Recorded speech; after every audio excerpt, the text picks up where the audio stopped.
Please, help my grandpa." In the freezing October rain, a soaked boy ran into the road begging for help. Exhausted after a 14-hour shift, a young nurse still stopped her car and saved an old man's life. She didn't know that the boy's father was one of the most powerful CEO, and the way he chose to repay her would change her life forever. Before we dive in this story, let us know where you watching from. We love to hear your thought. The rain fell like judgment that October night, cold and relentless, turning the empty streets into rivers of darkness. Lily Sullivan gripped the steering wheel of her aging car, her knuckles white, her body aching from a shift that had stretched past 14 hours. The windshield wipers beat a tired rhythm as she navigated through the downpour, eager to reach the small apartment waiting for her across town. She was exhausted in a way that went deeper than physical fatigue. It was the kind of tired that came from constantly proving yourself to people who only ever saw adequate where you'd given excellence. 25 years old, and some days she felt ancient. Maple Street was nearly deserted, a stretch of scattered houses and long patches of darkness between them. As her headlights cut through the storm, she caught sight of movement, a small figure darting from one porch to the next, pounding on doors that stayed stubbornly shut. At first she thought it was just her weary eyes playing tricks. Then the figure turned, and for a split second her headlights revealed a boy, no more than 10, soaked to the skin, his fists thudding desperately against another unlit door. No porch lights came on. Curtains twitched, then stilled. He tried the next house. Nothing. The next, still nothing. The rain drowned his small voice, his knocking growing weaker. Lily's foot eased off the gas, heart tightening with unease. "Keep driving," a rational voice said. It was nearly midnight. She had to be back at the hospital in 9 hours for one of Dr. Pierce's pointless inventory checks. She was alone, it was dark, and this neighborhood had been in the news for all the wrong reasons. She almost did. Almost. But then the boy saw her headlights through the rain. His head snapped toward her car. For an instant he hesitated. Then he stumbled off the curb and ran straight into the street, waving both arms. Lily slammed the brakes. The car jolted to a stop just feet away. Her heart lurched. He stood there, drenched and trembling, his eyes wide with panic and something raw. "Hope, please," he cried, voice hoarse. "Please, ma'am, my grandpa's sick. He fell down and he won't wake up. Nobody will help me." For a heartbeat, Lily just stared at him through the rain-streaked windshield. Her every instinct screamed caution. "Don't open the door, call 911, stay in the car." But the boy's desperation, the way his small hands shook as he tried not to cry, none of it looked rehearsed. None of it looked false. She was so tired she could barely think straight. And still she found herself unlocking the door. The wind slapped her as she stepped out, rain seeping instantly through her thin jacket and scrubs.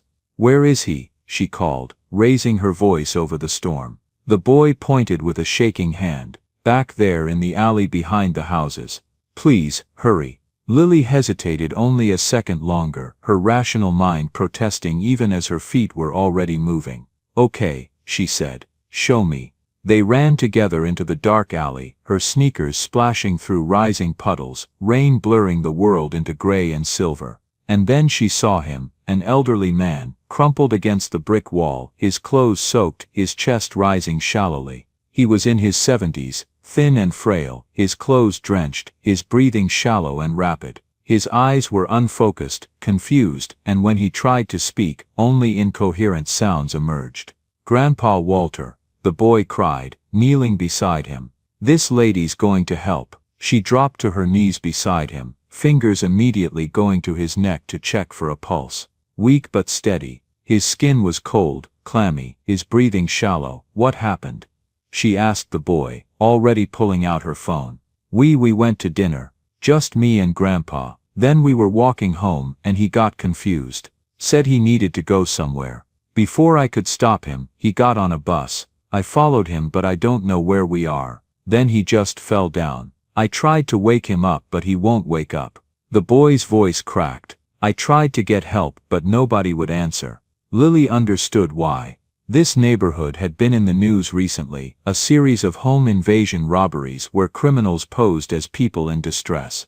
Residents had been warned to be cautious about opening doors to strangers after dark. But this child was real. This emergency was real. I'm calling an ambulance, Lily said, dialing. What's your name, sweetheart? Nathan. Nathan Harrison. My grandpa is Walter Harrison. Okay, Nathan. I'm Lily. I'm a nurse. Your grandpa is going to be okay. I'm getting him help right now. She gave the dispatcher their location, described Walter's condition, and stayed on the line until she heard sirens approaching. Nathan crouched beside her, his teeth chattering, staring at his grandfather's unconscious form. Why wouldn't anyone help? He whispered. Lily pulled off her jacket and wrapped it around the boy's shoulders. They were scared. There've been some robberies in this area. People are being careful, but Grandpa was dying. I know, sometimes people forget that fear shouldn't stop us from being human. Nathan pressed close to his grandfather, his small body trembling. Is he going to be okay? Lily looked at the child's frightened face and made a choice. I'm going to do everything I can to help him. I promise. The sirens arrived 8 minutes later, red and blue lights painting the alley in alternating colors. Lily stayed with Walter and Nathan as the paramedics assessed the old man and loaded him onto a stretcher. Vitals? The lead paramedic asked Lily. Pulse was 110 when I checked 5 minutes ago, weak and thready. Respiration shallow, around 24 per minute. Skin cold and clammy. Where's his identification? One paramedic asked. Nathan pulled a soggy wallet from his pocket. This is all he had. His phone got wet and stopped working. And I don't have a phone. I'm not old enough yet. The paramedic opened the wallet. Cash, but the cards and any paper had dissolved into an illegible mess from the rain. Closest facility is Riverside Memorial, unless family requests otherwise, the lead paramedic said. Son, you'll need to ride with us or find another way there. Hospital policy. I'll bring him, Lily heard herself say. I'll follow right behind you.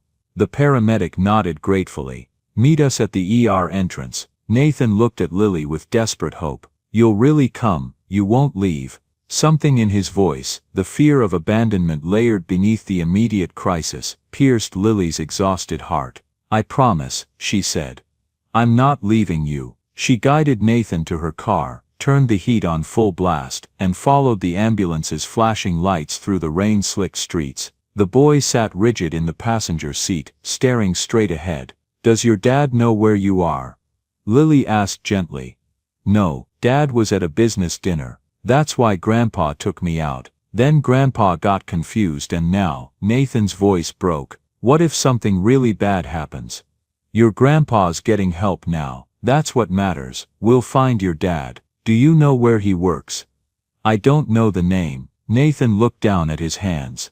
I should know that, right? I should know more. But Grandpa's been sick for a while, and Dad has to work a lot, and I don't remember. You're doing great, Lily assured him. You stayed with your grandpa when he needed you. You tried to get help. You didn't give up. That's what matters. They arrived at Riverside Memorial's emergency department. Lily parked quickly and hurried Nathan inside, where the paramedics were already transferring Walter to an ER bay. Lily approached the registration desk, Nathan's hand gripped tightly in hers. The night clerk looked up with tired eyes. Hi, I brought in a patient, elderly male, possible syncope. His grandson is here, but we need to contact his father. The patient's phone was damaged, and the boy doesn't have one. The clerk pulled up the record. Name? Walter Harrison. The grandson is Nathan Harrison. His father is, she looked at Nathan. David Harrison. Nathan supplied quietly. The clerk's fingers stilled on the keyboard. David Harrison. Nathan nodded uncertainly. The clerk's demeanor shifted slightly. Let me contact our administration. They'll have better resources for reaching him. As the clerk made calls, Lily guided Nathan to the waiting area. She caught the attention of a passing nurse and quietly asked for a blanket. Moments later, the nurse returned with two, and Lily wrapped one around the shivering boy, tucking it close under his chin before draping the other over his shoulders. I need to check on your grandfather, she said. Will you be okay here for a few minutes? Nathan nodded, though his eyes were frightened. Lily approached the ER bay where Walter was being assessed. The attending physician glanced up as she approached. I'm the one who found him. Lily explained. I'm a nurse, just wanted to see if there's any update I can give his grandson. The doctor's expression softened slightly. He's stable, blood pressure's low, signs of dehydration, possible vasovagal episode. We're running tests but I think he'll be fine. You did the right thing bringing him in. Lily returned to Nathan with the good news. The boy's shoulders sagged with relief, but he didn't cry. Just sat there, wrapped in blankets, looking impossibly small in the harsh fluorescent lighting. They waited. 30 minutes passed, then 45. Lily should leave. She'd done her part. Nathan was safe, Walter was receiving care, and administration was tracking down the father. But she'd made a promise, so she stayed, making small talk with Nathan about school and his favorite subjects, and anything to distract him from the worry gnawing at both of them. It was nearly 1:30 in the morning, when the ER doors burst open and a man strode in with the controlled urgency of someone accustomed to solving crises. He was in his 30s, tall and lean, wearing an expensive suit that had been hastily thrown on. The tie was crooked, the jacket askew, his dark hair was disheveled, his face tight with barely controlled panic. "Nathan," he called out, his voice cracking. "Dad." Nathan leaped from his chair and ran across the waiting room. The man dropped to his knees and pulled his son into a fierce embrace, his eyes squeezed shut, his whole body trembling. "Thank God," he breathed. "Thank God you're safe. Where's your grandfather?" "He's here, he's okay. The doctors are helping him." Nathan pulled back slightly. "Dad, I'm sorry. Grandpa got confused and got on a bus and I followed him and then he fell and I didn't know what to do." "Shh, it's okay. You did exactly right." The man cupped his son's face, checking him over. "Are you hurt?"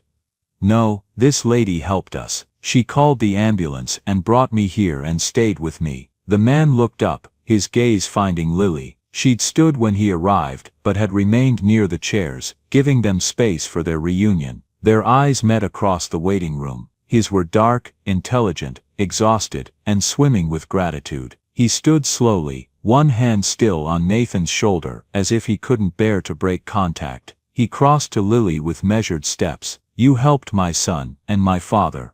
"I just called for help," Lily said. "Anyone would have, but they didn't."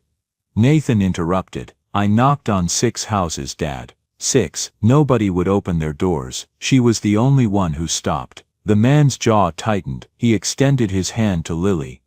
"I'm David Harrison. I don't know how to thank you for what you've done tonight." "Lily Sullivan," she said, shaking his hand. "I'm just glad I was there. Your father is stable. The doctor said it looks like dehydration and possibly stress-related syncope. They're running more tests to be sure. Can I see him?" "I'll check." Lily went to the nurse's station and returned a moment later with a nurse who led David and Nathan to Walter's Bay. Lily watched them go, saw the reunion between father and son and grandson, saw the relief and love and fear all mixed together on their faces. Her work here was done. Quietly she gathered her damp jacket and headed for the exit. She had maybe 7 hours before she needed to be back at Mercy Hill for that pointless inventory check. If she left now, she could get a few hours of sleep, maybe a shower. She was in the parking lot, unlocking her car, when someone called her name. "Miss Sullivan." "Wait." She turned to find David Harrison jogging toward her, his tie now completely undone, his expression urgent. "You were leaving without saying goodbye," he said, slightly breathless. "You were with your family. I didn't want to intrude." "Intrude?" David shook his head. "You saved them, both of them. If you hadn't stopped, if you hadn't helped Nathan find help for my father." He couldn't finish the sentence. "But I did stop," Lily said simply. "So it's okay." "It's more than okay. It's." David ran a hand through his hair. "I need your contact information, please. I want to properly thank you, and Nathan will want to know his grandfather's guardian angel didn't just disappear." Lily hesitated, uncomfortable with the praise, but David pulled out his phone with such genuine earnestness that she relented and gave him her number. "Thank you," he said again. "Truly, for everything." Lily drove home through the empty streets, her exhaustion now mixed with a strange warmth. She'd helped someone tonight. Really helped, in a way that mattered. She made it home, peeled off her damp clothes and collapsed into bed. Her alarm went off what felt like minutes later, dragging her back to consciousness after barely 5 hours of sleep. She arrived at Mercy Hill at 9:45 for the 10 o'clock inventory check Dr. Pierce had assigned her. 15 minutes early, plenty of time, except Pierce was already in the supply room, his arms crossed, his expression thunderous. "You're late, Sullivan. It's 9:45. The check isn't until 10. I said 9:30, Pierce interrupted coldly. "In the email I sent last week." Lily pulled out her phone, scrolled through her emails. "Dr. Pierce, your message says 10 o'clock, right here. Don't argue with me. You're late, you're unprepared, and frankly your performance has been consistently substandard." His eyes glittered with something like satisfaction. "I'm recommending your immediate termination. Clean out your locker. Human Resources will contact you about your final paycheck." The world tilted sideways. "What, Dr. Pierce, I wasn't late. This is a culmination of months of poor judgment and insubordination. Last week you questioned my medication order in front of residents. The week before you spent 20 minutes with a patient when you should have been completing documentation. You don't fit the culture here, Sullivan. It's time you found work elsewhere." For a moment she was back in those early months, the whispered jokes when she double-checked a medication order, the eye rolls when her charting was too thorough.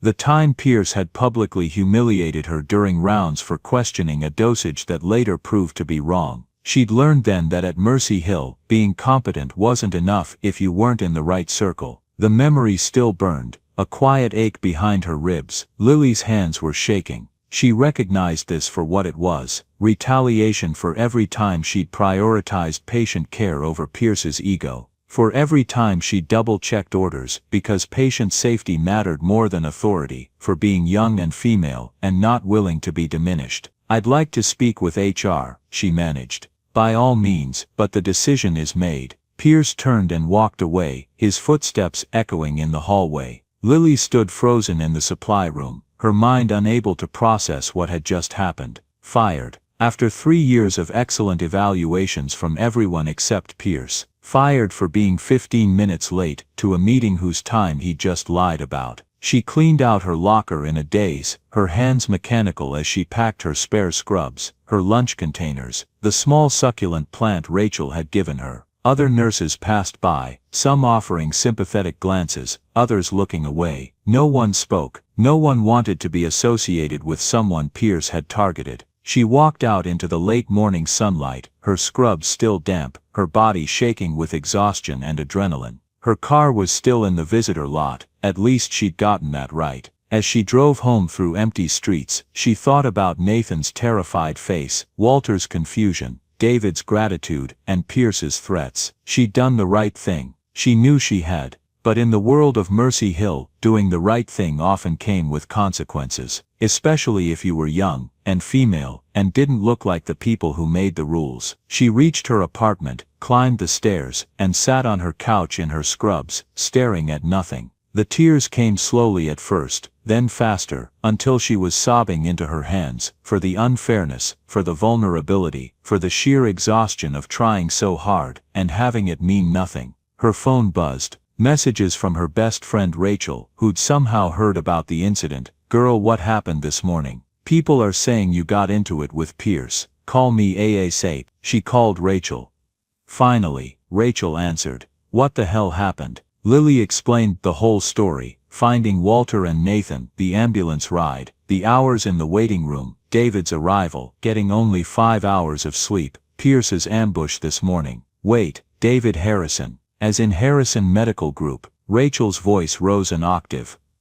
"I don't know, just someone whose father and son I helped." Lily Harrison Medical Group is one of the largest private healthcare systems in the state. They own 4 hospitals, including St. Catherine's where I work. David Harrison is the CEO. His father Walter founded the company like 30 years ago. Lily's stomach flipped. "You're kidding." "I'm not, but hey, it might not even be the same David Harrison. Could just be someone with the same name. Either way, don't stress too much yet. Focus on getting through this, okay? I'm coming over tonight with wine and terrible movies. You don't have to, I want to. That's what best friends are for." They talked for another 20 minutes before Lily finally hung up. She spent the rest of the day alternating between rage and despair, between wanting to fight and wanting to give up entirely. By evening, she'd pulled herself together enough to start searching for job postings, updating her resume, trying to figure out how long her savings would last. Not long, maybe 2 months if she was careful. Rachel arrived at 7 with Thai food and a bottle of cheap wine. They ate on Lily's couch, watching a ridiculous romantic comedy neither of them paid attention to. "You're going to be okay," Rachel said, squeezing her hand. "Better than okay. You're going to find something better than Mercy Hill, and Pierce is going to regret losing the best nurse on his floor. You have to say that. You're my best friend.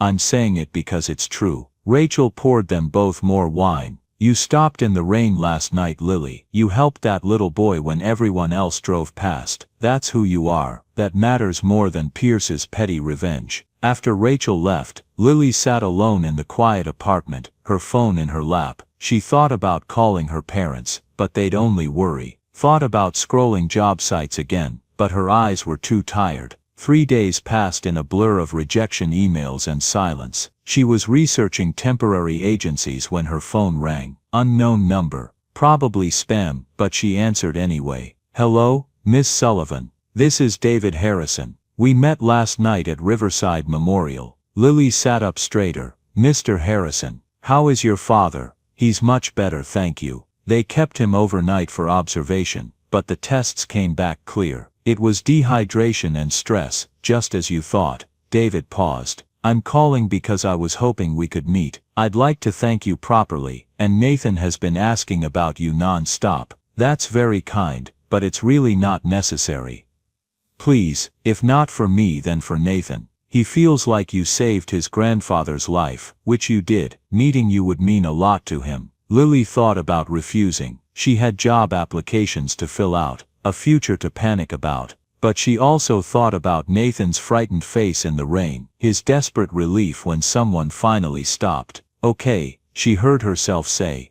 "When were you thinking? Would Tuesday work? Perhaps coffee in the afternoon. There's a cafe called Morgan's on 5th Street. Would 2 o'clock be convenient?" Lily almost laughed. She had nothing but time now. 2 o'clock works. Thank you. I really appreciate it." David paused. "Oh, and Miss Sullivan, Nathan mentioned you're a nurse at Mercy Hill."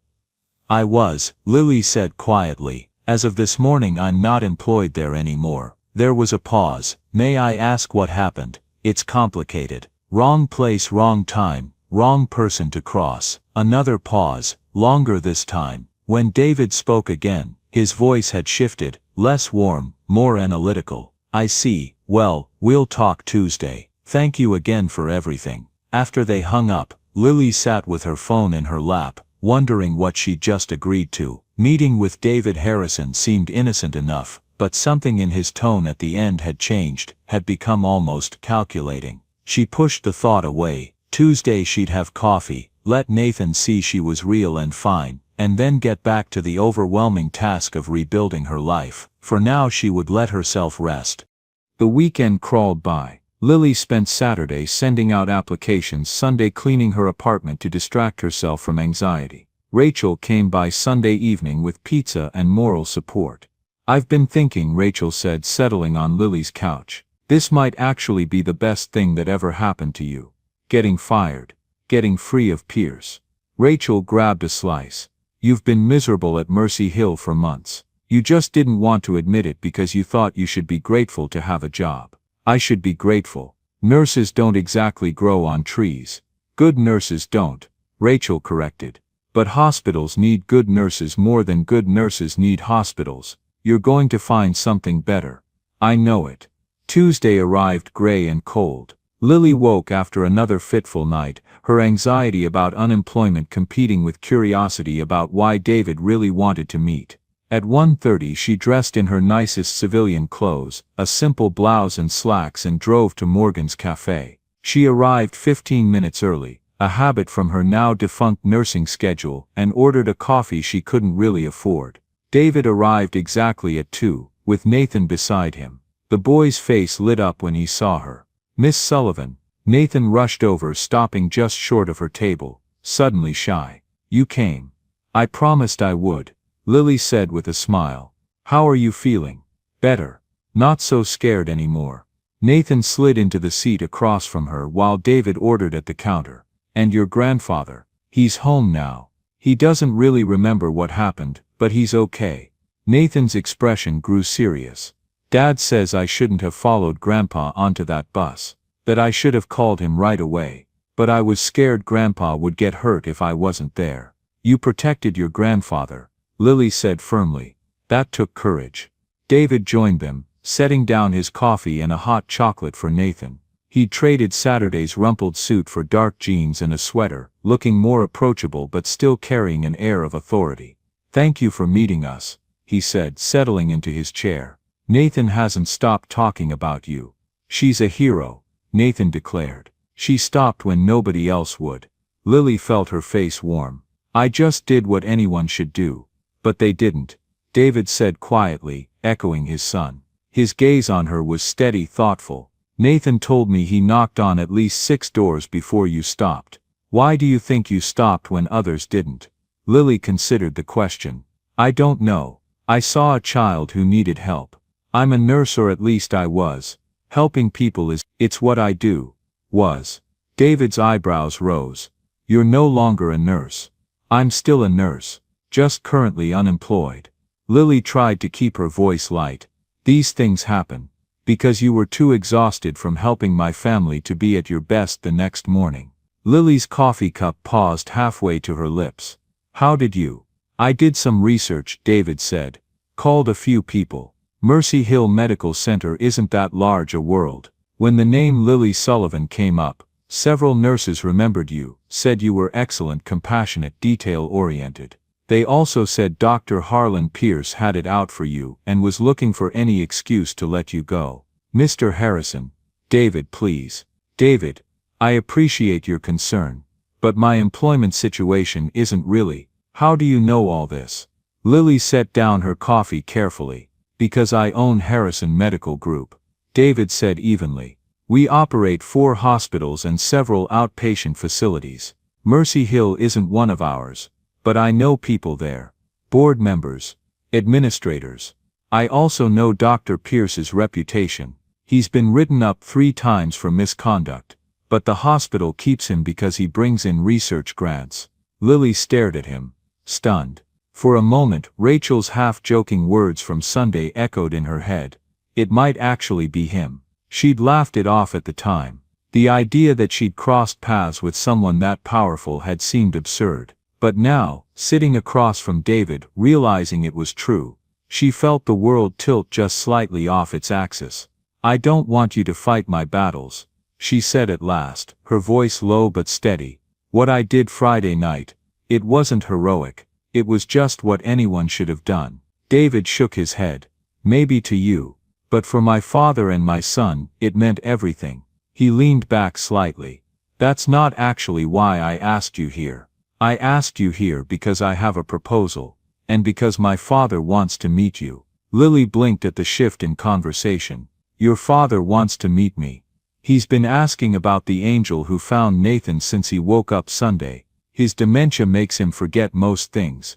But for some reason he's held on to this. David glanced at his son, then back at Lily. I also want to talk to you about something professional. Not about Mercy Hill, but about a problem we have at Harrison Medical Group. What kind of problem? Nathan, who'd been quietly sipping his hot chocolate, spoke up. Dad says the hospitals are really good at fixing people but not good at making them feel cared about. David smiled at his son. That's a pretty accurate summary. Our patient satisfaction scores are not what they should be. Staff retention is poor.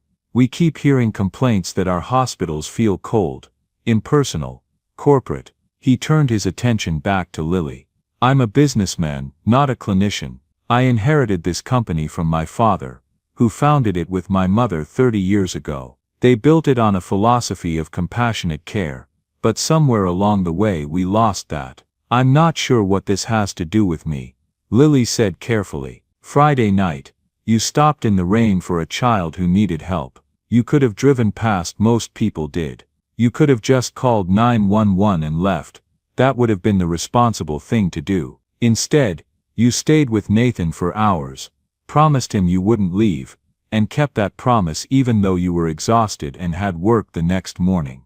David's gaze was intent.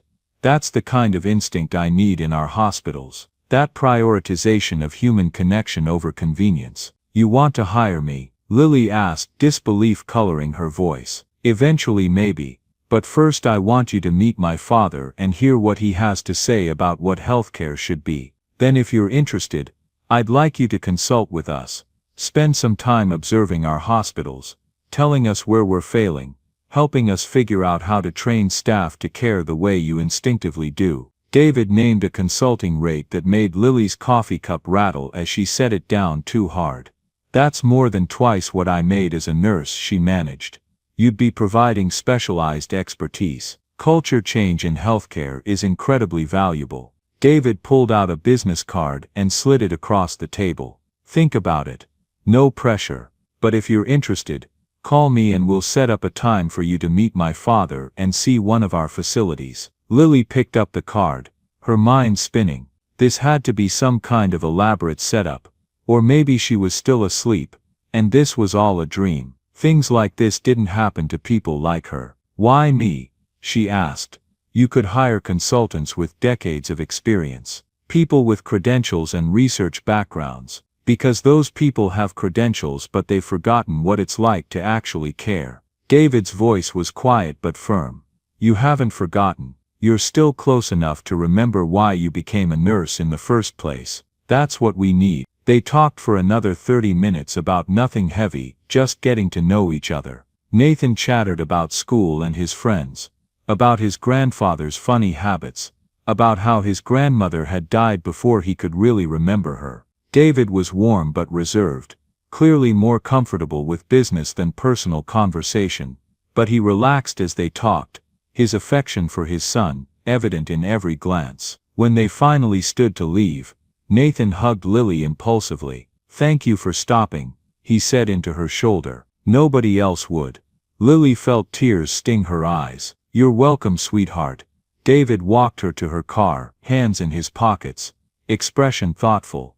I meant what I said, no pressure, but I hope you'll at least meet my father. I think you'd find the conversation meaningful. I'll think about it, Lily promised. That evening, Lily sat in her apartment with David's business card on her coffee table, Rachel on speakerphone. Hold on, wait, what? Rachel's voice shot up an octave. You're telling me the kid's dad really is David Harrison, as in the Harrison Medical Group guy I was joking about? Lily smiled faintly. Apparently yes. Rachel let out a strangled laugh. No way. I thought I was kidding. I didn't think you'd actually run into the CEO of half the hospitals in the state. Lily, that's insane. I know, Lily said. I'm still processing it myself. He wants me to consult on some kind of compassion initiative. I haven't said yes yet. Rachel was quiet for a moment, then laughed again. This time softer, amazed. You know what? I'm not even surprised. You've always helped people without expecting a thing in return. It's about time the world finally noticed. Lily's expression softened. It still feels strange, like I don't deserve any of it. Maybe, Rachel said gently, it's not about deserving. Maybe it's just the universe finally saying thank you. After they hung up, Lily sat for a long while staring at the card. David Harrison, embossed in silver, with a handwritten number on the back. She thought of Nathan's tear-streaked face, the empty street, the slammed doors, of Dr. Pierce's smug satisfaction. Maybe this was her chance to make things right, not just for one frightened child, but for everyone like him. Wednesday morning, she called the number. Harrison, came the calm voice. Mr. Harrison, this is Lily Sullivan. Lily, he sounded genuinely pleased. I was hoping I'd hear from you. I'd like to meet your father, she said, and see one of your hospitals if the offer's still open. It absolutely is. Are you free Friday afternoon? I am. Perfect. Come to my house around 2. I'll give you the address. And just like that, Lily's life shifted direction. Not because she'd planned it, or sought it out, but because she'd stopped in the rain when everyone else kept driving. Sometimes, that was all it took to change everything. The Harrison estate sat on 3 acres of manicured hillside, the kind of property that whispered old money rather than shouted it. Lily followed David's black sedan through wrought iron gates that opened automatically, her aging car looking distinctly out of place among the luxury vehicles parked along the circular drive. She'd almost canceled 3 times that morning, her finger hovering over David's number, but each time, she thought of Nathan's small hand in hers, Walter's confused face in the rain, and the mounting bills on her kitchen table. So here she was, about to meet a man with dementia who apparently thought she was some kind of angel. David was waiting on the front steps, Nathan bouncing excitedly beside him. The boy ran to her car as soon as she parked. "You came. I told Dad you'd come." He stopped, suddenly self-conscious. "I'm glad you're here." "Me too," Lily said, surprised to find she meant it. David approached more slowly, hands in his pockets. "Thank you for giving us a chance. My father's been having a good morning, very lucid. I think seeing you will mean a lot to him." They led her through a foyer with vaulted ceilings and into a sunlit sitting room. Walter sat in a leather armchair by the window, a blanket over his lap, watching birds at a feeder outside. "Dad," David said gently, "your visitor is here." Walter turned, and his face transformed, his eyes sharpened with sudden clarity. He struggled to stand, waving away David's helping hand. "You," he said, staring at Lily. "You're the one." "I'm Lily Sullivan, Mr. Harrison. I helped Nathan and you the other night. I know who you are." Walter shuffled toward her, his movements careful but determined. When he reached her, he took both her hands in his, studying her face with an intensity that made her uncomfortable. "Rose, you look so much like my Rose." David started to correct him, but Walter shook his head impatiently. "I know she's not Rose, boy. I'm confused, not stupid." He looked back at Lily. "But you have her eyes, kind eyes, the kind that see people." He squeezed her hands. "Nathan told me everything. How you stopped when 6 other houses turned away a child in the rain.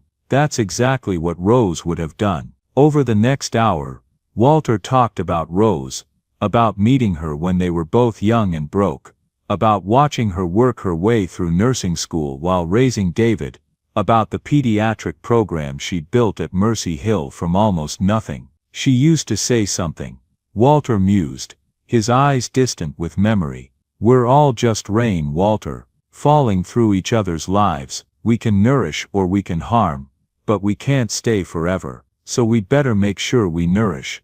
He focused on Lily again. "That's what you did. You nourished my grandson when he needed it most." "I just helped," Lily said quietly. "Just helped," Walter repeated with a slight smile.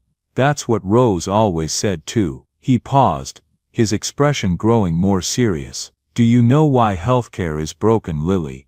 "I have some ideas. It's broken because we forgot the rain. We turned medicine into a business, patients into revenue streams, nurses into productivity metrics. We measure everything except the thing that matters most, whether we're nourishing or harming." Walter's hand trembled slightly. Rose wanted to fix that. She dreamed of creating a training program that would teach doctors and nurses to see people first, diagnoses second, to stop in the rain, even when it's inconvenient.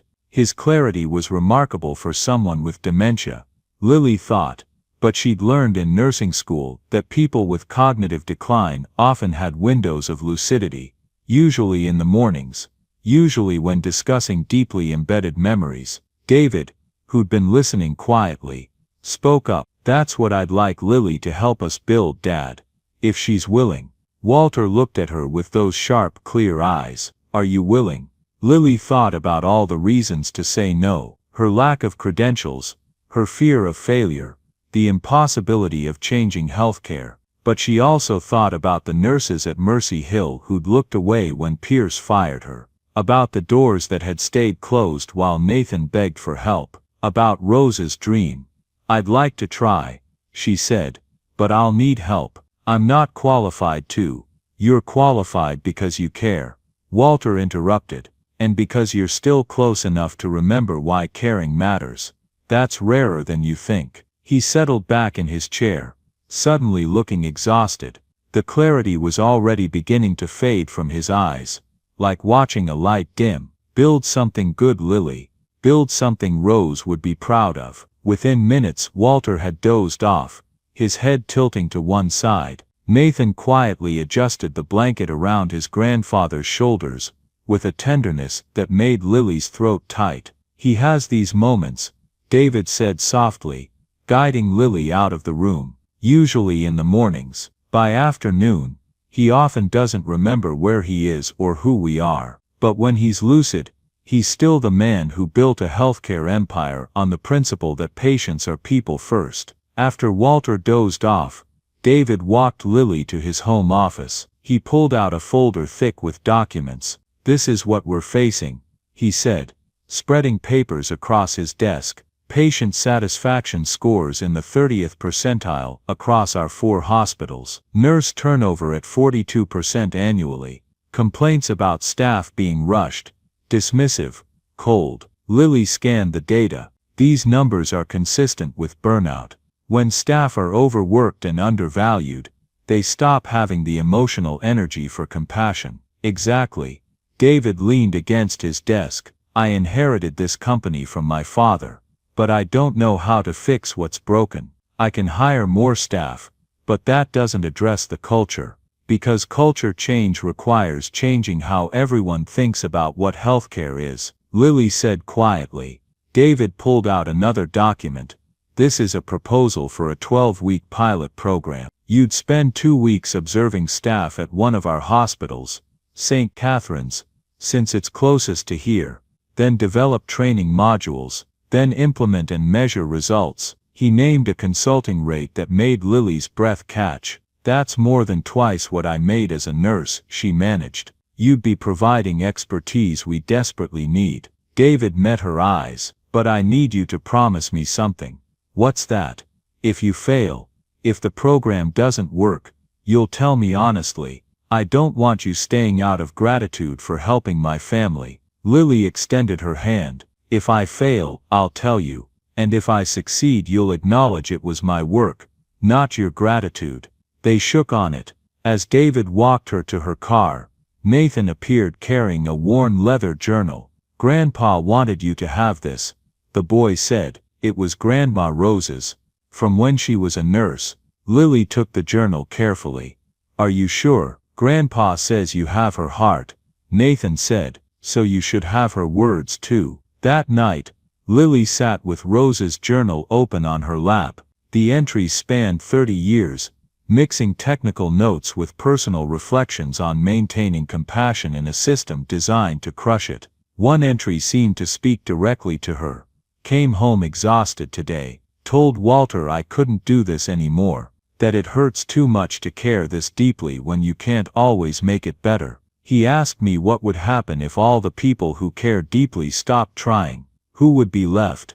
I'm tired, but I'm not quitting. Because the world needs people who care too much more than it needs people who've learned not to care at all.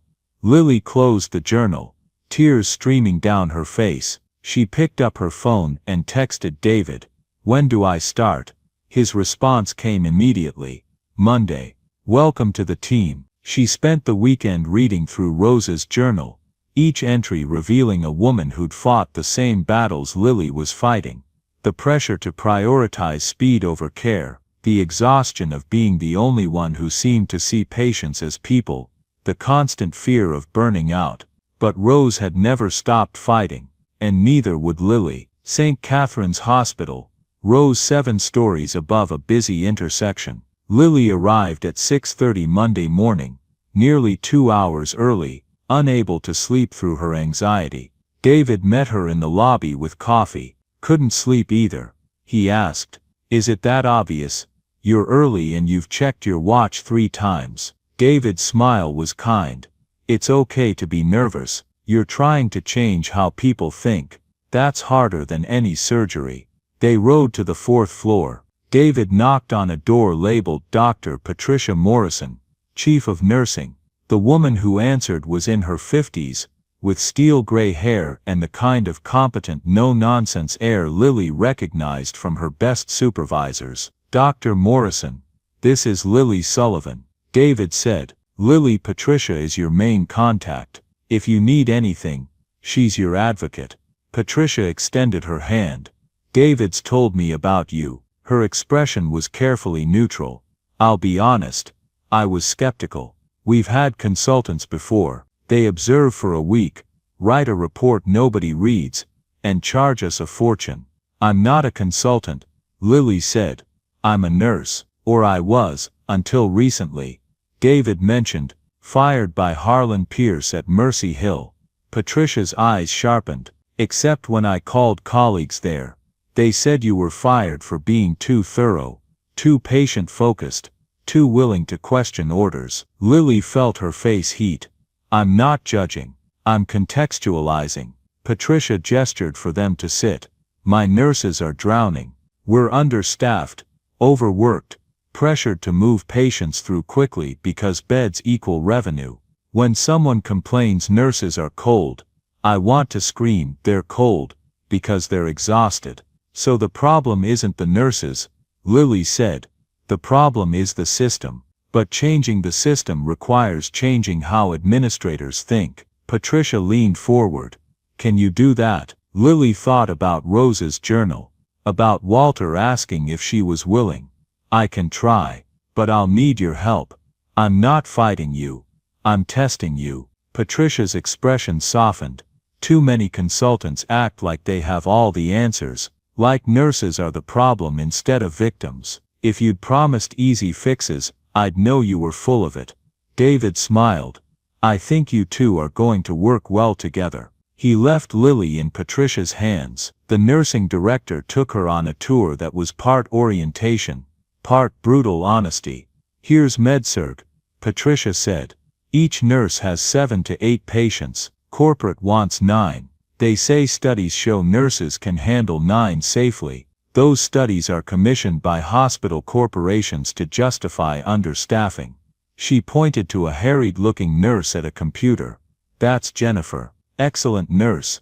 12 years here. She's leaving next month for less pay but fewer patients. 5th experienced nurse we've lost this year. They observed morning rounds, medication passes, admissions and discharges. Lily took notes constantly, not technical details, but emotional observations. The way nurses' shoulders tensed when they fell behind, the apologetic tone when they couldn't spend more time with anxious patients, the resignation when they talked about corporate and metrics. These weren't cold people. They were drowning people too busy surviving to extend a hand. During lunch in Patricia's office, Lily flipped through her notes. You're measuring the wrong things, she said finally. Patricia raised an eyebrow. Explain. You measure how many patients each nurse sees, how quickly beds turn over, but you don't measure whether patients feel heard, whether families feel supported, whether nurses feel like they're making a difference. Lily tapped her notepad. The nurses here care, but caring takes time. And you've structured everything around speed. I didn't structure it, corporate did. Then corporate needs to understand that fast isn't the same as good. Lily met Patricia's eyes. Rose Harrison wrote about a little boy she couldn't save. She did everything right technically, but what the mother remembered wasn't the medical care. It was whether the nurse had been present. Rose was a legend, Patricia said quietly. I trained under her at Mercy Hill. She would have hated what healthcare has become. So let's build something she wouldn't hate. Lily said. Let me spend 2 weeks really observing. Then I'll develop training that addresses real barriers, not platitudes about smiling more. And if David doesn't like what you find, then he shouldn't have hired someone who stops for lost kids in the rain. Lily smiled slightly. I'm not good at staying quiet when something's wrong. Patricia laughed. The first genuine warmth. All right, Lily Sullivan, you have 2 weeks of my full support. Over the next 14 days, Lily embedded herself at St. Catherine. She worked alongside nurses, not observing from a distance, but actually helping, fetching supplies, assisting with transfers, understanding the rhythm of their days. She interviewed nurses during breaks, asking not about protocols, but about moments when they'd felt proud, and moments when the system had prevented good care. The answers were consistent. I want to sit with scared patients, but I have 7 others who need meds. I know discharge instructions should be thorough, but I have 15 minutes before the next admission. I can see my patient is in pain, but the doctor won't return pages. Every barrier traced back to the same root, a system designed around efficiency rather than empathy. Lily called Rachel several times during those 2 weeks, processing what she was learning. It's like looking at Mercy Hill in a mirror, she told her friend one evening. Different hospital, same problems. The nurses want to care, but the system won't let them. So change the system, Rachel said simply. That's the terrifying part. What if I can't? Then you'll have tried, which is more than most people do. Rachel paused. You know what I think? I think you're exactly where you're supposed to be. Lily compiled her observations into a presentation. On her final observation day, she presented to David, Patricia, and senior leadership. You hired me to figure out why satisfaction is low and retention is poor. Lily began. The answer is simple. You've built a system where compassion is a luxury your staff can't afford. She showed slides with direct nurse quotes. I became a nurse to help people. Now I just process them. I know what good care looks like. I'm not allowed to provide it. Your nurses are drowning in bureaucracy, patient loads, and the gap between the care they want to provide and the care your systems allow. Lily continued. No customer service training will fix that. You need structural change. The CFO frowned. Structural change costs money, more staff, slower turnover. That impacts our bottom line. You know what else impacts your bottom line, Lily said evenly. Nurses quitting after 18 months. Patients choosing other hospitals. Lawsuits because exhausted staff missed something. She pulled up her final slide, Rose's quote about rain. Rose Harrison believed healthcare was about nourishment. Somewhere along the way, Harrison Medical Group lost that. You started measuring efficiency instead of empathy. Lily looked at David. Your mother would be heartbroken, but I think we can fix it. The room was silent. Then Patricia began to clap. Most honest assessment I've heard in 20 years. David's expression was unreadable. What's your solution? Start small. Give me 1 unit, medical surgical 4. Let me reduce ratios from 7:1 to 5:1 for 12 weeks. Train those nurses in sustainable compassion, practical techniques for maintaining empathy in rushed environments. Measure not just satisfaction but nurse well-being and patient outcomes. And if it doesn't work, then you've lost 3 months. But if it works, you'll have proof that compassion isn't a luxury, it's essential medicine. Lily closed her laptop.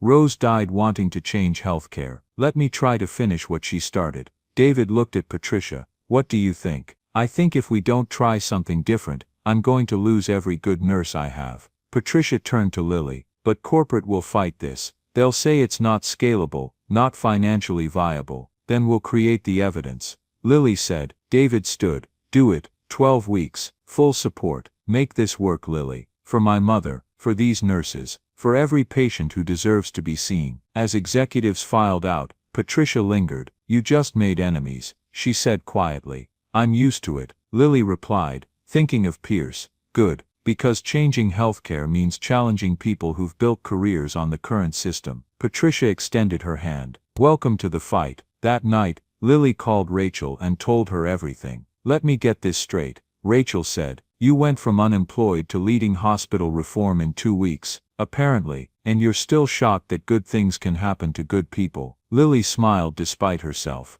A little bit, yes. Lily, you stopped in the rain. The universe isn't rewarding you. It's finally catching up. Rachel's voice softened. I'm proud of you. You're going to change everything. After they hung up, Lily opened Rose's journal to a random page. Sometimes I wonder if I'm making any difference. The system is so big, so entrenched. Then I remember systems are made of people, and people can change, one conversation at a time, one moment of compassion at a time. I may not change healthcare in my lifetime, but maybe I can plant seeds that grow after I'm gone. Lily closed the journal and looked at the pilot program proposal on her laptop. Rose's seeds were about to bloom. The 12-week pilot, began on a cold December morning. Lily arrived at St. Catherine's Medical Surgical Unit 4 to find Patricia waiting with the nursing staff. "Everyone, this is Lily Sullivan," Patricia announced. "She's going to be working with us on a new initiative. I want you to give her your honest feedback, not what you think administration wants to hear, but what you actually need to do your jobs better." The nurses eyed Lily with varying degrees of skepticism. She recognized that look, the wariness of frontline staff who'd seen too many initiatives that added work without solving problems. "I'm not here to add to your workload,"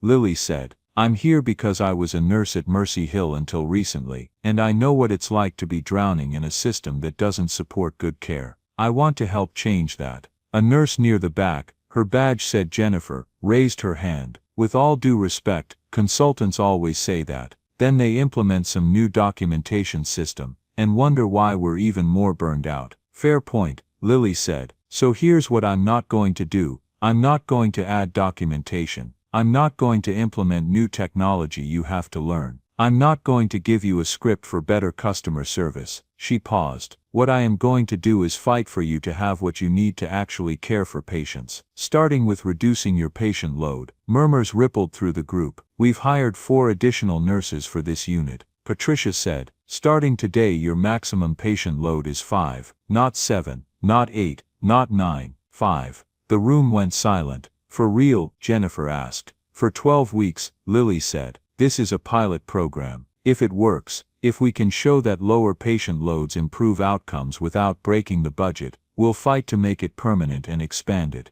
Over the next 12 weeks, Lily became part of the fabric of Unit 4. She wasn't just observing, she was working alongside the nurses, experiencing their challenges, celebrating their successes. She developed training modules that were practical rather than theoretical. Not smile more and make eye contact, but here's how to have a meaningful 30-second interaction when you only have 30 seconds, and here's how to advocate for your patient when a doctor dismisses your concerns. She ran weekly sessions where nurses could voice frustrations without fear of retaliation. Out of those sessions came practical solutions. A rapid response team for social work issues, protected time for shift handoffs, a policy that nurses could delay non-urgent discharges if patients weren't ready. Most importantly, she fought battles with administration on the nurses' behalf. When the CFO pushed back on costs, Lily showed him data. Reduced turnover was already saving money. Fewer errors meant fewer lawsuits. Higher satisfaction scores meant more patient volume. Rachel became Lily's sounding board through it all. They'd meet for coffee weekly, and Lily would vent about bureaucratic obstacles.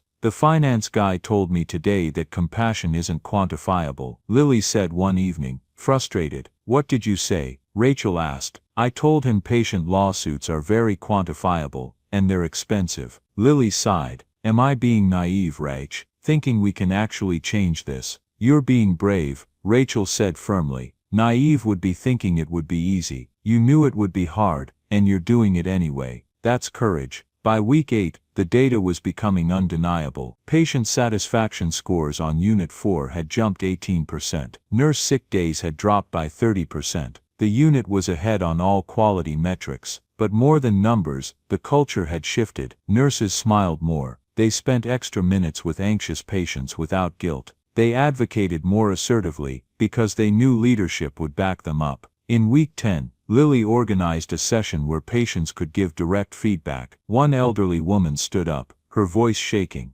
"I've been in hospitals before," she said. "Usually nurses are so rushed I feel bad asking for help. But here when I pressed my call button, the nurse actually sat down. She didn't hover by the door ready to leave. She sat down and asked what I needed and listened to my answer." The woman's eyes filled with tears. "I felt like a person, not a burden." After the session, Jennifer approached Lily. "I was ready to quit before this pilot started," she admitted. "I'd already interviewed at another hospital, but now, I remember why I became a nurse. I can actually care for people again. That's what this is about," Lily said, "giving you the space to be the nurse you trained to be." In week 12, Lily presented final results to the executive team. The conference room was packed, not just Harrison leadership, but also board members and observers from the other hospitals. 12 weeks ago, you gave me one unit and permission to try something different," Lily began. She pulled up comparative data.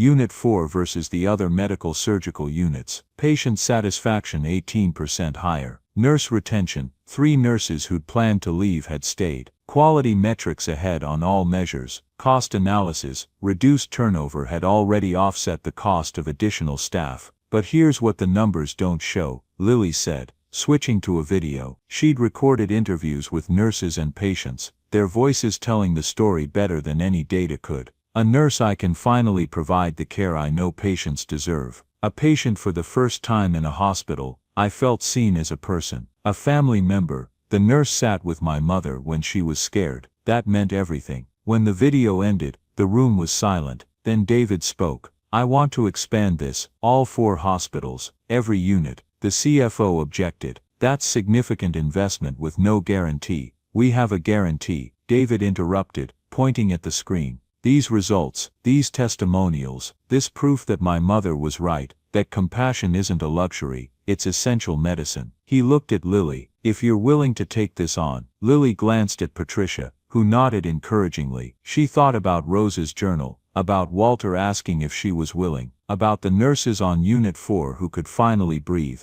I'm willing, she said, but I have one condition. Name it. We name it the Rose Initiative, after your mother, because this was her dream first. David's eyes glistened. She would have loved that. After the meeting, Patricia pulled Lily aside. That was masterful, she said. You gave them data for their heads and stories for their hearts. That's how you change minds. I learned from the best, Lily said, thinking of Rose. No, Patricia corrected gently. You are the best. Rose would be so proud. That evening, Lily met Rachel for dinner. Her friend took one look at her face and grinned. They said yes, didn't they? They're expanding it to all 4 hospitals, Lily said, still slightly dazed. I'm going to be director of compassionate care initiatives. Rachel squealed and hugged her. Lily, that's amazing. It's terrifying, Lily admitted. What if I can't replicate this? What if it only worked because of specific circumstances? Then you'll figure it out, Rachel said. You always do, because you care too much to let it fail. She raised her glass. To my brilliant, stubborn, world-changing best friend. Lily clinked her glass against Rachel's. I couldn't do this without you. You know that, right?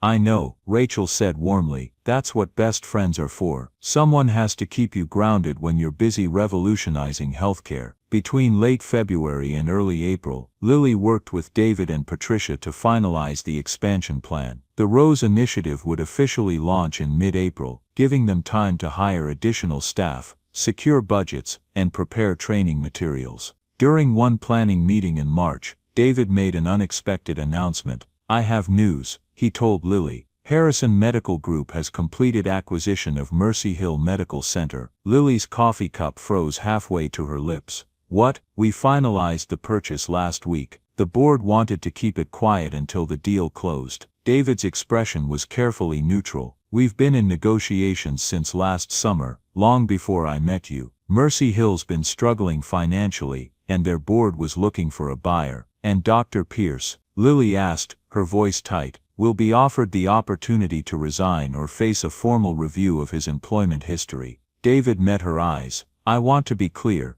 this acquisition wasn't about him. It was a strategic move we'd been considering for over a year. But I'd be lying if I said I wasn't pleased about the timing. Lily sat back, processing. You're reforming Mercy Hill. We're bringing Mercy Hill into the Harrison system. David corrected, which means implementing the Rose Initiative there, which means we'll need someone who knows that hospital intimately. He slid a folder across the table. Patricia suggested we offer you a choice. You can focus on the other 4 hospitals and avoid Mercy Hill entirely, or you can take the lead on reforming the place that treated you so poorly. Lily opened the folder. Inside was a detailed plan for implementing the Rose Initiative at Mercy Hill, including a reorganization of nursing leadership. Patricia recommends promoting from within. David continued. Several nurses at Mercy Hill have expressed interest in being part of the change, but we need someone to lead the transition. Someone who understands both the clinical side and what's broken there. Lily thought about her former colleagues, about the nurses who'd looked away when Pierce fired her, about the patients who deserved better care than the system allowed. I'll do it, she said, but I want to bring someone in from outside to help. Someone who can offer perspective without the baggage of hospital history. Who do you have in mind? my best friend Rachel. She's a nurse at St. Catherine's SES, works in the ICU. She's been my sounding board through all of this, and she's brilliant at seeing systemic problems that people inside the system miss. David nodded. Set up a meeting. If Patricia approves, we'll make it happen. That evening, Lily called Rachel. Okay, so don't freak out, Lily began. That's the worst possible way to start a conversation, Rachel said. David's company just bought Mercy Hill. They're implementing the Rose Initiative there, and I want you to help me lead it. Silence. Then you want me to quit my job? I want you to join a movement, Lily corrected. Think about it, we could actually fix what's broken there. Make it the kind of hospital where nurses are valued and patients are seen. That's terrifying. I know, I'm in, Rachel said immediately. When do I start? The Rose Initiative officially launched in mid-April. The transition took months. Lily and Rachel spent the spring and summer traveling between all 5 hospitals, now including Mercy Hill, training staff, implementing protocols, fighting with resistant admin. Rachel proved invaluable. Where Lily sometimes got too emotionally invested, Rachel maintained clinical distance. Where Lily struggled with hospital politics, Rachel navigated them with ease. You're the heart, Rachel told her during one particularly frustrating day. I'm the brain. Together we're unstoppable. At Mercy Hill, the transformation was both harder and more satisfying than anywhere else. Some staff were defensive, resistant to change led by someone they'd seen as lesser, but others, especially younger nurses, embraced the Rose Initiative eagerly. Pierce resigned 3 weeks after the acquisition, accepting a generous buyout rather than face an investigation. The day he left, several nurses openly celebrated. I shouldn't be happy someone lost their job, one nurse confided to Lily, but he made so many good people quit. It's hard not to feel like justice was done. Change is hard, Lily said diplomatically, but sometimes necessary. By September the Rose Initiative was operational across all 5 hospitals. The data was compelling, patient satisfaction up across the board, retention improved, complaints down. But more importantly, stories were changing. Patients felt heard, nurses felt valued, families felt supported. Walter and Nathan became Lily's constant cheerleaders. Walter's dementia progressed slowly, but on good days he'd ask about the program and offer insights from his decades in healthcare. Nathan, now 12, started volunteering on weekends, bringing that same compassionate energy Lily had shown him. David became more than a boss, he became a trusted colleague and friend. They had dinner regularly with Nathan and Walter, talking about healthcare, systemic change, and building something meaningful. Rachel integrated seamlessly into Lily's life, joining those dinners, becoming like family to Nathan and Walter, offering perspective when Lily got too close to problems. One evening in late September, as they celebrated the initiative's success at David's house, Rachel raised her glass. To Lily she said, who stopped in the rain and changed everything.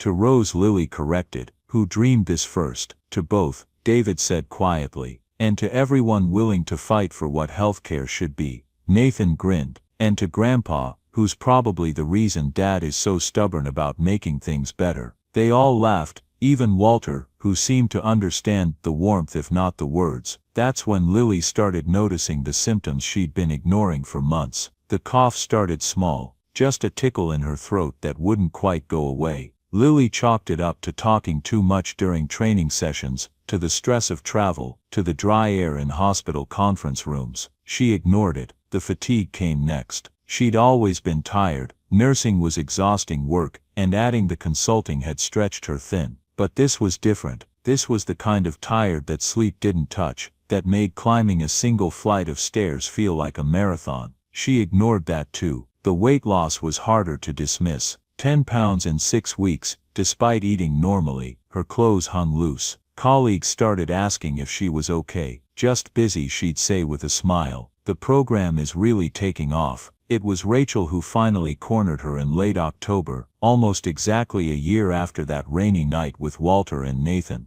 Lily, you look like hell. When was your last physical? I don't know. Before I started at Mercy Hill, I guess. That was 3 years ago. You need to see a doctor. I'm fine, Wretch. Just tired. You're not fine. You're losing weight. You look pale. And I heard you coughing during that training session last week. It lasted 5 minutes straight. That's not normal. Lily finally agreed to make an appointment, mostly to get Rachel off her back. She scheduled it for early November, fitting it between a training session at St. Catherine's and a meeting with Harrison executives. The appointment was supposed to be routine, quick physical, some blood work, reassurance that she just needed rest and maybe vitamins. Instead, Dr. Marcus Reeves, one of the Harrison Group physicians, listened to her chest and frowned. "How long have you had this cough?" "I don't know. A few months, and you're a nurse and you didn't think to get it checked out." His tone was concerned, not judgmental. "I've been busy." He ordered a chest x-ray. Lily went down to radiology, still not worried. She'd had x-rays before. They were routine, quick, nothing to worry about. She was back in her car, heading to her next meeting, when Dr. Reeves called. "Lily, I need you to come back to the office, today if possible." Something in his voice made her stomach drop. "Why? What did the x-ray show?" "I'd rather discuss it in person." "Dr. Reeves, I'm a healthcare professional, just tell me." There was a long pause. "There's a mass in your left lung, a significant one. I've already arranged for a CT scan and biopsy at Mercy Hill tomorrow morning. Can you be there at 8? The world tilted sideways. Lily pulled over to the side of the road, her hands shaking. "How significant?" "I can't give you definitive information until we get more imaging. But Lily, it's large enough that I'm concerned. You need to follow up immediately." She made it through the rest of the day on autopilot, attended her meeting, smiled, took notes, pretended everything was normal. Inside, her mind was screaming. Mass, lung, significant. She didn't tell David, didn't tell Rachel, didn't tell anyone. That night, alone in her apartment, she finally let herself Google. Every search led to the same terrifying place: lung cancer treatment options, survival rates. She was 26 years old. She didn't smoke. She exercised when she had time. She did everything right, and she might be dying. The CT scan the next morning confirmed Dr. Reeves's concerns. The mass was approximately 7 centimeters, with possible lymph node involvement. The biopsy results would take a few days, but the radiologist's face told Lily everything she needed to know. This was serious. She made it through 3 more days of work before the biopsy results came back. Dr. Reeves called her into his office personally. "It's adenocarcinoma," he said gently. "Lung cancer. Based on the size and the lymph node involvement, we're looking at stage 3A, possibly 3B. The statistics he rattled off were sobering. 5-year survival rate around 25 to 35% with aggressive treatment. Treatment would involve chemotherapy, possibly radiation, maybe surgery if they could shrink the tumor enough. "I'm 26, Lily heard herself say. "How is this possible?" "Sometimes it's genetic, sometimes it's environmental exposure we don't even know about. Sometimes it's just terrible luck." Dr. Reeves pulled out referral forms. "I'm sending you to Dr. Elizabeth Monroe at Mercy Hill. She's one of the best thoracic oncologists in the state. She'll lay out your treatment options." Lily took the forms with numb fingers. "Does David know?" "No, you're my patient. This is confidential unless you choose to share it." "Good. Don't tell him. Don't tell anyone at Harrison." Dr. Reeves looked concerned. "Lily, you're going to need support through this." "I'll get support. But not from work, not yet." She couldn't explain why she needed to keep this secret. Maybe because the Rose Initiative was her baby, and she didn't want people to see her as the sick girl instead of the competent professional. Maybe because she'd worked so hard to be taken seriously, and cancer would make her vulnerable in ways she couldn't control. Or maybe she just wasn't ready to say the words out loud. "I'm dying." She met with Dr. Monroe 3 days later. The oncologist was in her 50s, with kind eyes, and a straightforward manner that Lily appreciated. "Your cancer is aggressive," Dr. Monroe said after reviewing all the scans and pathology reports. "But you're young and otherwise healthy. That gives us reason to be cautiously optimistic." She laid out a treatment plan: 6 rounds of chemotherapy, with carboplatin and pemetrexed, given every 3 weeks. If the tumor responded, they'd consider surgery to remove what remained, followed by radiation. "I won't lie to you," Dr. Monroe said. "This is going to be brutal. You'll lose your hair, you'll be exhausted, you'll be nauseated despite anti-nausea medications. You won't be able to work full time, maybe not at all during active treatment." "How long?" The chemo phase is 18 weeks. Surgery and recovery, if you're a candidate, would be another 4 to 6 weeks. Radiation after that, maybe 6 weeks. We're looking at 9 months to a year of treatment. Realistically, a year. Lily had built the Rose Initiative in less time than it would take to treat her cancer. What are my odds if I don't do treatment? Dr. Monroe's expression softened. Lily, you're 26. Without treatment, we're looking at months, not years. With treatment, you have a real shot at survival. It's not a guarantee, but it's a chance. What kind of chance? With aggressive treatment, 5-year survival for stage 3A is around 35%. For 3B, it drops to around 25%. I know those numbers aren't great, but they're significantly better than the alternative.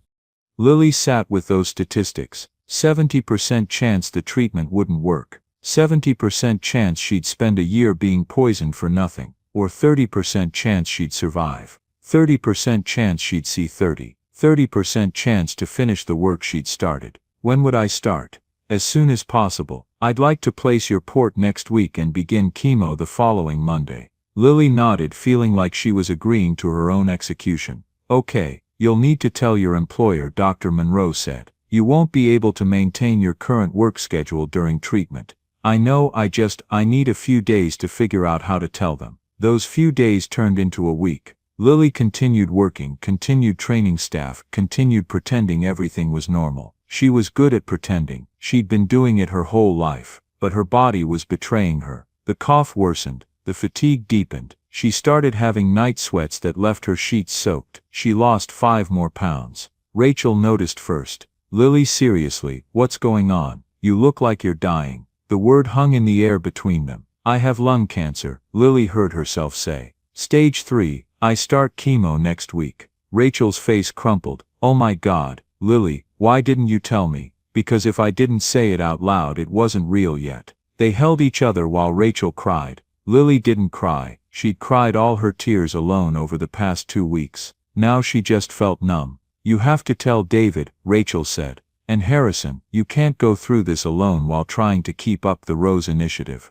I know, I'm meeting with David tomorrow. But when tomorrow came, Lily couldn't find the words. She sat across from David in his office, meant to tell him about her diagnosis, and instead found herself talking about expansion plans for the Rose Initiative. I think we should develop a training program for medical students, she said, her voice steady despite the tumor growing in her chest. Catch them before they're ground down by the system. David was enthusiastic, taking notes, already thinking about logistics. And Lily hated herself for not telling him. For sitting there and planning a future she might not be alive to see. The decision was taken out of her hands 3 days later when she collapsed during a training session at St. Catherine's Set. Lily was mid-sentence, explaining a new communication protocol to a room full of nurses, when the room started spinning. She gripped the podium, trying to steady herself, but her legs buckled. She woke up in a hospital bed with an IV in her arm. David sitting beside her looking stricken, and Dr. Monroe standing at the foot of the bed with an expression that said she was about to violate patient confidentiality in the interest of saving Lily's life.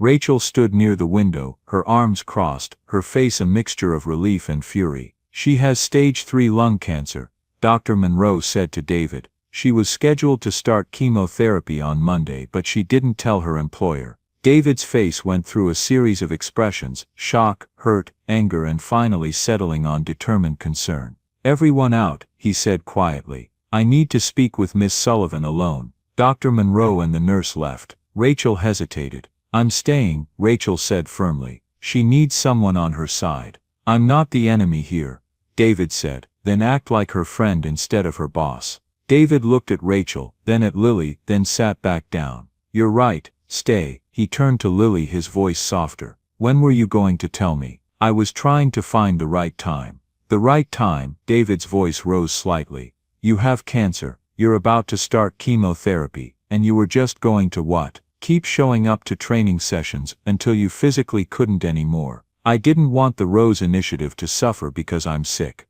The Rose Initiative, David stood abruptly, pacing. Lily, you are the Rose Initiative. If you die, it dies with you. Did you think about that? Did you think about how we'd cope with losing you? The word losing hung heavy in the air. I'm not dead yet, Lily said quietly. But you might be, David's voice cracked, and you were going to go through this alone rather than let us help you. Rachel moved to Lily's bedside, taking her hand. You're an idiot, she said gently. A brave, stubborn idiot. But you don't have to do this alone. I don't want to be seen as weak. I don't want to be the sick girl who can't do her job. David sat back down, his expression softening. You're not weak, you're terrified. There's a difference. He took a shaky breath. What's your prognosis? With treatment, 5-year survival around 30%. Without treatment, months. Then you do the treatment. Whatever you need, the best oncologists, the newest therapies, clinical trials, if you're eligible. Harrison will cover everything. I have insurance. I don't care. Consider it part of your compensation package. And Lily, you're taking medical leave, effective immediately. But the program can wait, or we'll find interim help, or we'll slow down the rollout. I don't care. David's eyes were bright with unshed tears. You matter more than the program. Don't you understand that? Rachel squeezed her hand. We both care about you. Let us help. Lily felt her own eyes sting. I just wanted to finish what I started, then survive.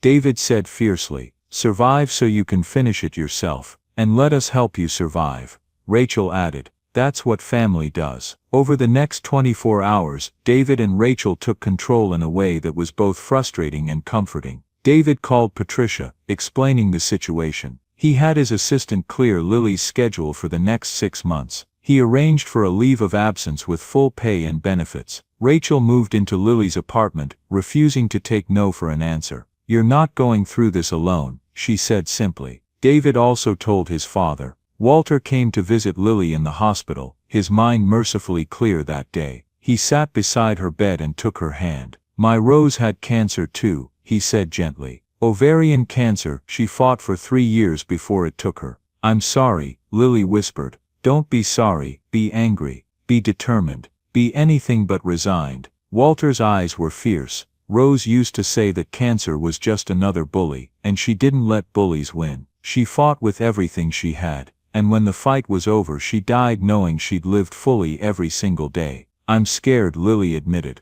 Of course you are. But you're not alone. My son cares about you deeply. Nathan adores you, and I've come to think of you as the daughter Rose and I never had. Walter squeezed her hand. Let us help you through this. Let us be your family. Lily couldn't speak past the lump in her throat, so she just nodded. The port placement surgery was quick and relatively painless. The first round of chemotherapy was scheduled for Monday morning. David insisted on driving her to the appointment and staying with her throughout the 8-hour infusion. Rachel took the day off to be there too. You don't have to do this, Lily said as the nurse accessed her port and started the pre-medications. Yes we do, David replied, settling into a chair with a book. You stopped in the rain for us, Rachel added. We're stopping for you. The chemotherapy itself was anticlimactic. Lily had built it up in her mind as this terrible ordeal, but it was just sitting, watching clear fluids drip into her port, feeling slightly nauseated but not unbearably so, reading magazines and watching bad TV while David worked on his laptop and Rachel scrolled through her phone. The real misery came later. 3 days after her first treatment, Lily woke up feeling like she'd been hit by a truck. Every muscle ached, her bones hurt. The nausea that had been manageable became overwhelming. She spent hours bent over the toilet, retching even when there was nothing left to bring up. Rachel sat with her through the worst of it, holding her hair back when she vomited, helping her shower when she was too weak to stand alone, and reminding her that this was temporary. The chemo is killing the cancer cells, Rachel kept saying. This means it's working. Lily wanted to believe that. 2 weeks after her first treatment, her hair started falling out. Not all at once, but in clumps that clogged the shower drain and appeared on her pillow each morning. Lily stared at herself in the mirror, at the thinning patches on her scalp, and made a decision. She called Rachel. Can you bring clippers? I want to shave it all off. I'd rather be bald on my own terms than watch it fall out piece by piece. Rachel came home that evening with professional hair clippers. They sat in Lily's bathroom, and Rachel carefully shaved Lily's head while they both cried. You're still beautiful, Rachel said when she was done. Lily looked at her reflection, bald, pale, thinner than she'd ever been, and tried to find beauty in the stranger staring back. She couldn't. David came by the next evening with Nathan and Walter, Nathan's eyes went wide when he saw her, but he recovered quickly. "You look like a warrior," the boy said solemnly, "like someone fighting a big battle." "I am fighting a big battle," Lily agreed. "Then you need a warrior name," Nathan decided. "What about the Rain Warrior, because you stopped in the rain and now you're fighting?" Despite everything, Lily laughed. "I like it." Walter, having one of his increasingly rare clear moments, simply hugged her. "My Rose was beautiful even without hair. So are you." The next 5 months became a blur of treatment cycles. 3 weeks between infusions, 1 week of feeling terrible, 1 week of starting to recover, 1 week of almost feeling normal before it started again. Lily couldn't work. She could barely leave her apartment most days. The Rose Initiative continued without her, with Patricia managing the day-to-day operations, and David making sure the vision stayed true to what Lily had built.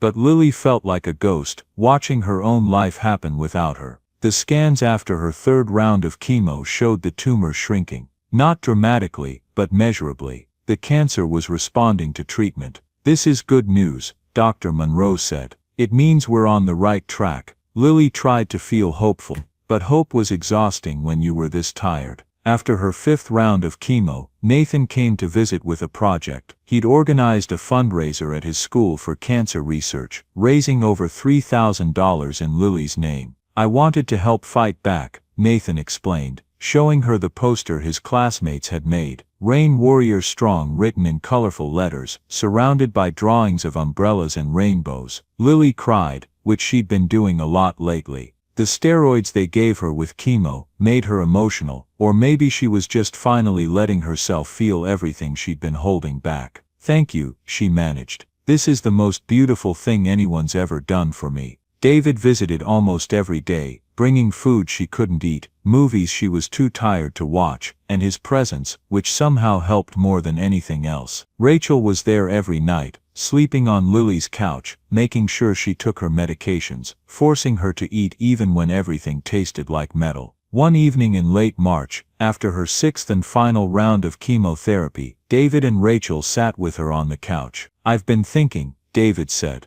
"about what happens after you're done with treatment." "If I survive, you mean?" "When you survive," David corrected firmly. "And I was thinking that maybe we should make some changes to the Rose Initiative." Lily turned to look at him. "What kind of changes?" "It shouldn't be dependent on one person. It should be sustainable even if something happens to you, or to me, or to anyone else. We need to build it into the structure of how Harrison operates, not just as a program, but as a fundamental part of our culture." "That's a good idea," Lily said. "How do we do that?" "I don't know yet, but I'd like you to help me figure it out. When you're ready, when you're well. And if I'm not, if the cancer comes back." David was quiet for a moment. "Then we build it anyway in your honor. But I'd really prefer to build it with you." Rachel leaned her head on Lily's shoulder. "We both would. So you'd better survive, because I'm not doing this without you." "Me too," Lily whispered. The final scans came in early April, almost exactly 6 months after her diagnosis. Lily sat in Dr. Monroe's office with David and Rachel beside her. They'd both insisted on coming, and Lily was grateful not to be alone.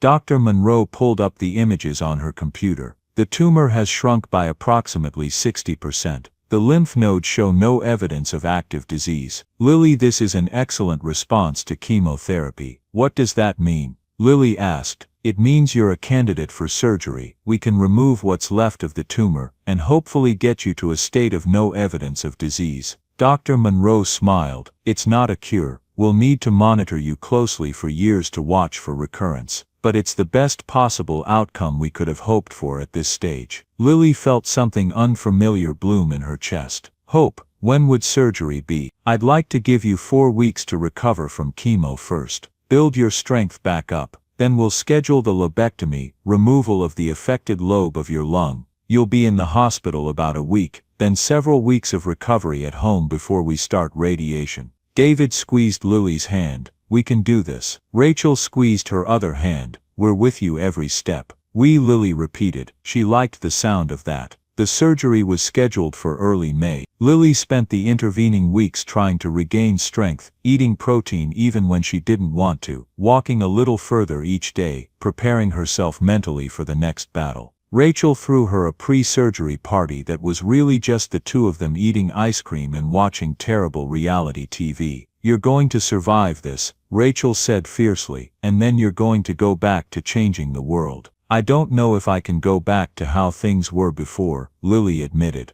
"This experience has changed me." "Good. We need changed people doing this work. People who understand what it's like to be vulnerable." The night before surgery, Lily couldn't sleep. She sat up in bed at 2 in the morning, thinking about all the ways this could go wrong. Surgical complications, the cancer already spreading beyond what the scans could see, her body too weak from chemo to handle the trauma of surgery. Her phone buzzed with a text from David. "Can't sleep either. Want company?" She called him. They talked for over an hour about nothing important: movies, books, Nathan's upcoming birthday, Walter's latest clear moment when he told a hilarious story about Rose. "Your mother sounds like she was fierce," Lily said. "She was. You remind me of her sometimes, that same quiet determination to do what's right, even when it's hard." "I don't feel very determined right now. I feel scared." "That's okay. Being scared doesn't mean you're not brave. It just means you understand the stakes." When they finally hung up, Lily felt calmer, less alone in her fear. The surgery took 7 hours. They removed the upper lobe of her left lung, along with several lymph nodes for testing.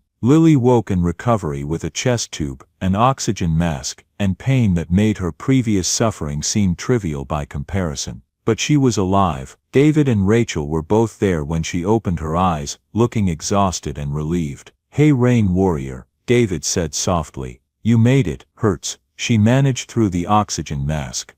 "I know, but you're through the worst part. The surgeon says it went well. She got clean margins, meaning they removed all visible cancer." Over the next week, Lily learned what real pain felt like. The chest tube was agony. Coughing, which she had to do to prevent pneumonia, felt like being stabbed. Simply sitting up required help and left her gasping. But slowly, incrementally, she improved. The chest tube came out. The pain became manageable with medication. She started walking the halls, first just a few feet, then a full lap, then multiple laps. Nathan visited with a new poster. The Rain Warrior conquered surgery. He'd apparently been updating his school on her progress, turning her cancer journey into an educational project about resilience. "My teacher says you're an inspiration," Nathan told her. "She wants you to come talk to our class when you're better." "I'd like that," Lily said. Walter came by most days, though he rarely remembered why Lily was in the hospital. Some days he thought she worked there.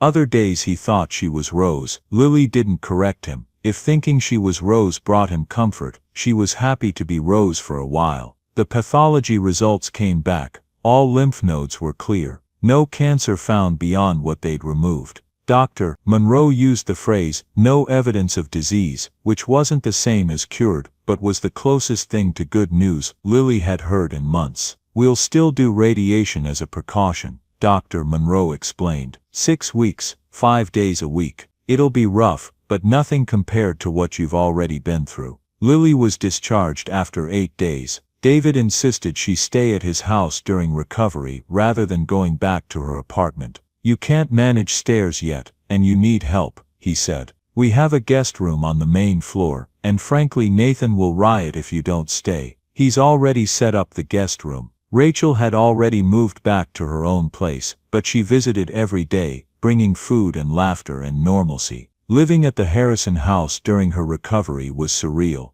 The guest room was larger than her entire apartment. Nathan visited every day after school, doing homework in her room while chattering about his classes. Walter would shuffle in periodically, sometimes lucid, sometimes not. And David was there every evening after work, bringing dinner, watching television with her, talking about the Rose Initiative's progress. One evening in mid-June, after Lily had been through 4 weeks of radiation and was starting to see the light at the end of the tunnel, David brought a bottle of sparkling cider to the guest room. "I cleared it with Dr. Monroe," he said, pouring her a small glass. "She said a little celebration won't hurt." They sat on the small couch by the window, looking out at the garden in twilight. "I need to tell you something," David said. "You've become one of the most important people in my life. You and Rachel both, your family now. Not because of what you did that night in the rain, but because of who you are." Lily smiled, tears stinging her eyes. You gave me a family when I needed one most. You and Nathan and Walter, you saved me too.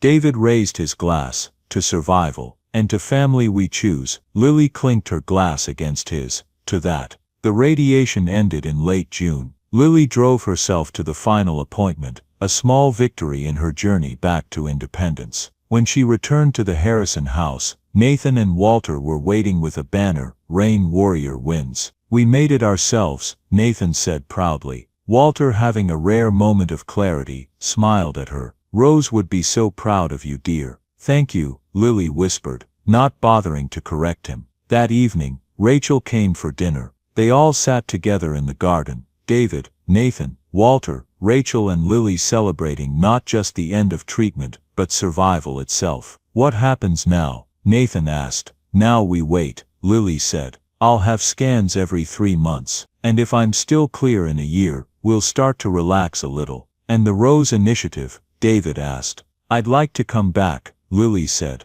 "Maybe not full-time at first, but I want to finish what we started." "We'll be ready when you are," Patricia said. She joined them for dinner. "The program has been running, but it needs you. Your vision, your heart." "Our vision," Lily corrected. "This was always bigger than just me." Lily returned to work part-time in August, 9 months after her diagnosis. Her first day back at St. Catherine's felt surreal. She was thinner, balder, her hair was growing back but still very short, and marked by everything she'd been through. But she was alive. The nurses on Unit 4 threw her a small welcome back party. Jennifer, who'd almost quit before the pilot program, hugged her tightly. "We missed you," she said. "It wasn't the same without you." Over the next months, Lily gradually increased her hours, working with Patricia and David to expand the Rose Initiative further. Rachel remained her partner in the work, and together they trained staff, refined protocols, and continued to fight for systemic changes that supported compassionate care. Walter's health declined steadily through the fall. His moments of clarity became rarer, his confusion more pronounced. But he seemed content, often sitting in his chair by the window, talking to Rose as if she were in the room with him. One evening in early November, almost exactly 2 years after that rainy night, Walter passed away peacefully in his sleep. The funeral was large, attended by hundreds of people whose lives he touched through his work in healthcare. At the reception, person after person told Lily and David about Walter's generosity, his vision, his insistence that healthcare should serve humanity rather than profit. "He'd be so proud of what you've built," one elderly doctor told Lily. "The Rose Initiative is exactly what he and Rose always dreamed of." That night, Lily, David, Nathan and Rachel sat in the garden together, grieving quietly. "I'm going to miss him," Nathan said. "Even though he didn't really know me anymore at the end. He knew you," Lily assured him. "In the ways that mattered. He knew you were loved, and that you loved him back." "Do you think Grandpa and Grandma Rose are together now?" Nathan asked. "I hope so," David said softly. By the 1-year mark after her final treatment, Lily's scans remained clear. Dr. Monroe used the word remission, with increasing confidence. The 2-year mark brought even better news, still no evidence of disease. The Rose Initiative continued to grow, expanding to 8 hospitals by the 3rd year. Patient satisfaction scores climbed. Staff retention improved. The stories of compassionate care multiplied. David established the Walter and Rose Harrison Center for Compassionate Care, a training facility dedicated to teaching healthcare workers to stop in the rain, to prioritize human connection, even in rushed, difficult circumstances. Lily became the center's first director. Rachel became her deputy. Together they trained thousands of healthcare workers, spreading Rose's vision far beyond what she could have imagined.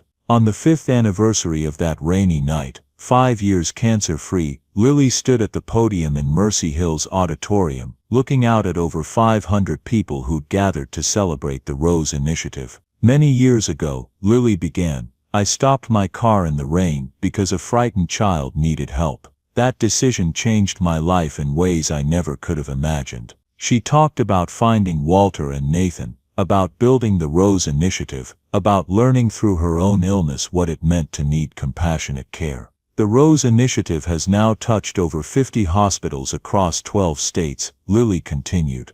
Patient satisfaction has increased an average of 32% in facilities that implement our training. Staff retention has improved, complaints have dropped, but more importantly, the culture has shifted. Healthcare workers remember why they entered this field: to help people, to ease suffering, to be present for those who need us most. After the presentation, David found her standing by the window, looking out at the city. "You did it," he said. "You changed the world." "We did it," Lily corrected. "It was never just me. It started with you though, with one decision to stop." Rachel joined them, Nathan beside her. "To stopping in the rain," Rachel said, raising an imaginary glass. "To Rose," David added, "who taught us what that means." "To family," Nathan said, "the kind we choose and the kind that chooses us." "To all of that," Lily agreed. That evening, as Lily drove home through familiar streets, she passed the corner where she'd first stopped for Nathan. The alley was the same, the warehouses unchanged, but everything else was different. She thought about all the decisions that had led her to this moment: the decision to stop, the decision to fight, the decision to let people help her, the decision to build something lasting instead of just surviving. Her phone buzzed with a text from Rachel: "Proud of you, Rain Warrior. See you tomorrow for our morning coffee ritual." Lily smiled and texted back, "Wouldn't miss it." She thought about Rose's journal, about the entry that had guided her through the darkest times. The world needs people who care too much more than it needs people who've learned not to care at all. And she thought about the thousands of healthcare workers who'd been trained through the Rose Initiative, who'd learned to stop in the rain, who'd chosen to see patients as people rather than problems. The rain would keep falling, people would keep needing help. And somewhere someone would stop, because Lily had stopped, because Rose had taught them to stop, because caring mattered more than convenience. One decision, one rainy night, one person willing to see another person's need. That was all it took to change everything. Join us to share meaningful stories by hitting the like and subscribe buttons. Don't forget to turn on the notification bell to start your day with profound lessons and heartfelt empathy.